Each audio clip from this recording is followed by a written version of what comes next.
अस्सलाम वालेकुम, welcome to my YouTube channel TF academy. आज का जो हमारा टॉपिक है वो है atmospheric pressure and height from surface of earth.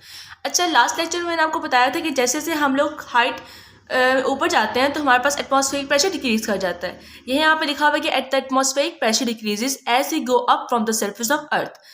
तो अब आपने देखा होगा जो भी हाइकर्स होते हैं, जो भी माउंटेन क्लाइंबिंग करते हैं, तो उन्होंने साथ अपने ऑक्सीजन टैंक रखा होता है ताकि ऊपर आके उनको ब्रीथिंग में डिफिकल्टीज ना हो।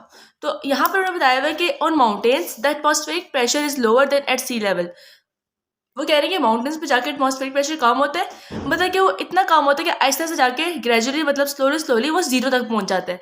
तो जो क्लाइंबर्स होते हैं वो हाई ऑल्टीट्यूड्स पर थिन एयर को एक्सपीरियंस करते हैं और इस तरह से उनको सांस लेने में मुश्किल होती है, तो वहाँ पर इसलिए वो ऑक्सीजन टैंक साथ लेके जाते हैं। ठीक है। अब माउंट एवरेस्ट की हाइट क्या 8.8 किलोमीटर अबव सी लेवल है, तो वहाँ पर एटमॉस्फेरिक प्रेशर सिर्फ 33 किलो पास्कल होता है। जो एक और माउंटेन है वहाँ पर एटमॉस्फेरिक प्रेशर से 23 किलो पास्कल होता है। तो देखिए, जितना हम हाइट पे जाते हैं उतना एटमॉस्फेरिक प्रेशर कम होता जाता है। इस टॉपिक में इतना खास हमारे पास कुछ पढ़ने को नहीं है, लेकिन फिर भी जो क्वेश्चन बन सकते हैं आपको दिखा देती हूँ।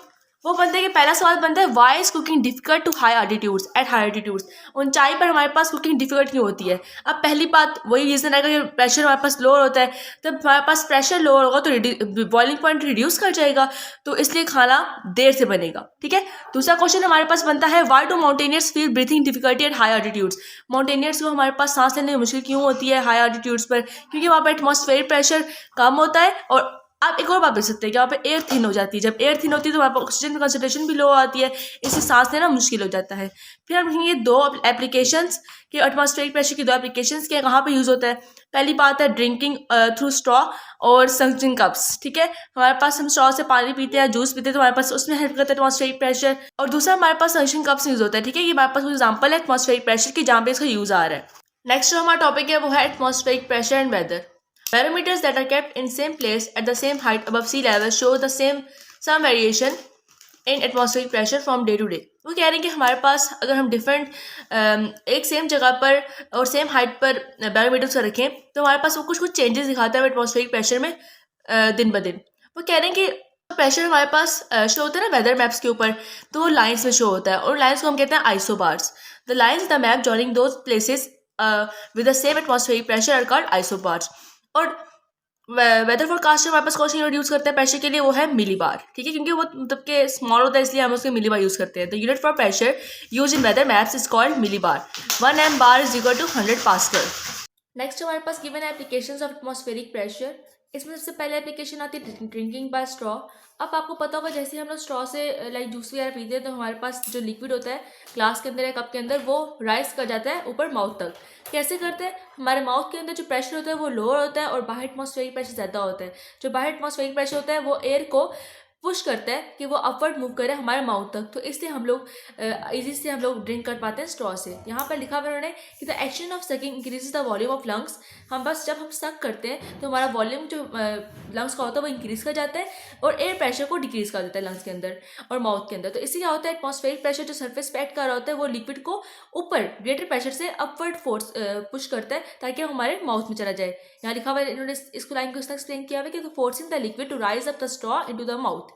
नेक्स्ट हमारे पास जो एप्लीकेशन है इसकी वो है ड्राइंग लिक्विड बाय सिरिंज। आपने देखा होगा इंजेक्शन से हम लोग ब्लड निकालते हैं। ठीक है। डॉक्टर्स नर्सेज निकालते हैं ब्लड, और आपने देखा होगा हम लोग सिरिंज में कोई चीज़ डालते हैं तो कैसे डालते हैं? हम क्या करते हैं, जो हमारे पास सिरिंज का जो सिलेंडर टाइप होता है उसके अंदर प्रेशर को लो कर देते हैं और बाहर जो लिक्विड होता है उसका प्रेशर हाई हो जाता है। तो वो क्या होता है, फिर एटमॉस्फेरिक प्रेशर जो सर्फेस पे एक्ट कर रहा होता है वो लिक्विड को ड्राइव करता है, लिक्विड को पुश करता है ताकि वो लिक्विड सिलेंडर के अंदर चला जाए। ठीक है। नोजल के जरिए और सिरिंज की वो सिलेंडर में शिफ्ट हो जाए। ठीक है। इस तरह से हम लोग एटमॉस्फेरिक प्रेशर यूज करते हैं डिफरेंट एप्लीकेशंस में। क्या टॉपिक हमारे यहाँ पे खत्म होता है तो हम देखते हैं इससे क्वेश्चंस क्या बन सकते हैं। सबसे पहला क्वेश्चन जो हमारे पास बनेगा इससे वो है हमारे पास व्हाट आर आइसोबार्स।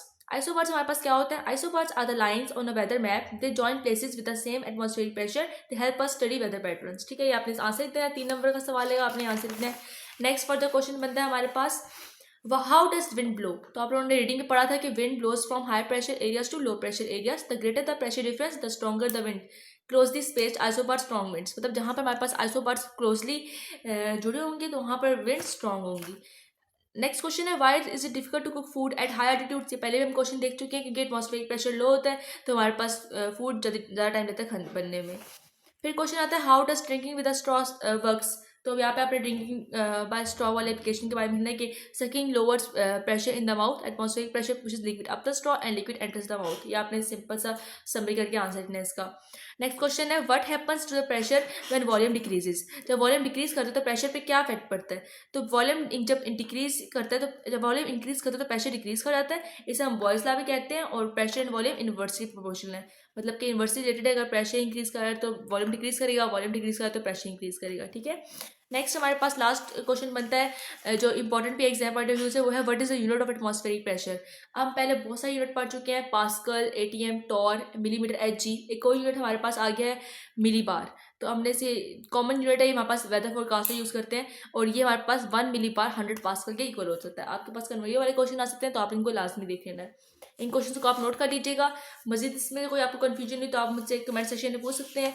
और इस टॉपिक के चैप्टर 5 जो हमारे पास है वो टोटल कंसेप्चुअल है। अगर आपके कंसेप्ट क्लियर होंगे तभी आप इस चैप्टर को अटेम्प्ट कर पाएंगे, वरना नहीं कर पाएंगे। तो आपने हर चीज़ से रिलेटेड अपने कॉन्सेप्ट पहले क्लियर करना है, फिर आपने क्वेश्चन करना है। ठीक है, इससे फिर जो भी क्वेश्चन आएगा आप इजीली अटेम्प्ट कर पाएंगे। अब देखिए as a point to ponder, ये आपने बॉक्स बनाया हुआ है, तो यहाँ पर क्वेश्चन बनाया हुआ है why is difficult to cook food at high altitudes. आप कुछ बच्चों ने तो नोट भी नहीं किया, यहाँ पे क्वेश्चन लिखा हुआ है, लेकिन आप लोगों ने इसको लाजमी बुक का हर एक पॉइंट देखना है कि कहीं से भी क्वेश्चन आ सकता है। ठीक है, तो आपकी कोई भी क्यूरी हो तो मुझसे कमेंट सेक्शन पूछ सकते हैं। टॉपिक को यहीं पे एंड करते हैं, मिलती हूँ नई वीडियो के साथ। अल्लाह हाफिज़।